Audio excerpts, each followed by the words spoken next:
যারা মাজার অ্যাটাক করবে তাদের জন্য আমাদের জিরো টলারেন্স। এতদিন পরে উপদেষ্টা মণ্ডলীর ঘুম ভেঙেছে।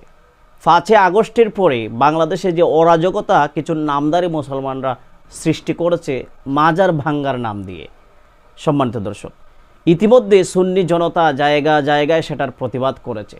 এই মাজার ভাঙ্গা নিয়ে এবং মাজার যারা ভেঙেছে তাদেরকে নিয়ে উপদেষ্টা সাহেব খুবই সুন্দর যৌক্তিক একটি বক্তব্য দিয়েছেন। তিনি বলছেন কোনো মাজার অ্যাটাক চলবে না, যদি অ্যাটাক করা হয় তাদের জন্য আমাদের জিরো টলারেন্স। সম্মানিত দর্শক, এটাই আমরা চেয়েছিলাম, কিন্তু উপদেষ্টা মণ্ডলীরা এই পর্যন্ত তার কোনো প্রতিবাদ করে নেই। 5 আগস্টের পর থেকে তারা বিভিন্নভাবে মসজিদে হামলা, বিভিন্নভাবে জোর জবরদস্তি করে তাদের দখলে নিয়ে যাওয়া, মাজারে ভাঙচুর করা, মাজারে হামলা করা, অরাজকতা, লুটপাট আমরা দেখেছি, যেটা স্বৈরাচার সরকারের 15 বছরেও হয় নাই। সম্মানিত দর্শক, আমি কোনো রাজনৈতিক বিষয় নিয়ে কথা বলছি না, আমি শুধু এটাই বোঝাতে চাচ্ছি, মাজার বাংলাদেশের ঐতিহ্য। মাজারওয়ালারা ইসলামের দাওয়াত দিয়েছেন, এই বাংলার জমিনে এসে ইসলাম প্রতিষ্ঠা করেছেন, তারা ইসলাম আমাদেরকে শিখিয়েছেন। যারা আজকে মাজার ভাঙতেছে তাদের বাপ দাদার ধর্ম গিয়ে খুঁজে দেখো।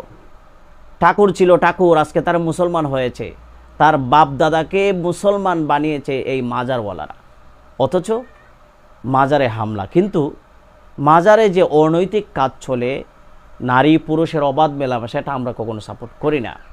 এই জন্য উপদেষ্টা সাহেবকে ধন্যবাদ, তিনি এতদিন পরে হলেও এদের ঘুম ভেঙেছে, মাজারের পক্ষে কথা বলেছেন। আমরা চাই সেটা যেন বাস্তবায়ন হয়। যদি 2-1টাকে যদি আইনের আওতায় আনা হয় যারা মাজার ভেঙেছে, তাহলে প্রতিটা মাজার ভাঙচুরকারীর সতর্ক হয়ে যাবে। আমরা আশাবাদী আর বাংলাদেশের কোনো জায়গায় কোনো মাজারে অ্যাটাক চলবে না ইনশাআল্লাহ। আল্লাহ পাক যেন নামদারি মুসলমানদেরকে সঠিক বুঝদান করেন। আসসালামু আলাইকুম ওয়া রাহমাতুল্লাহ।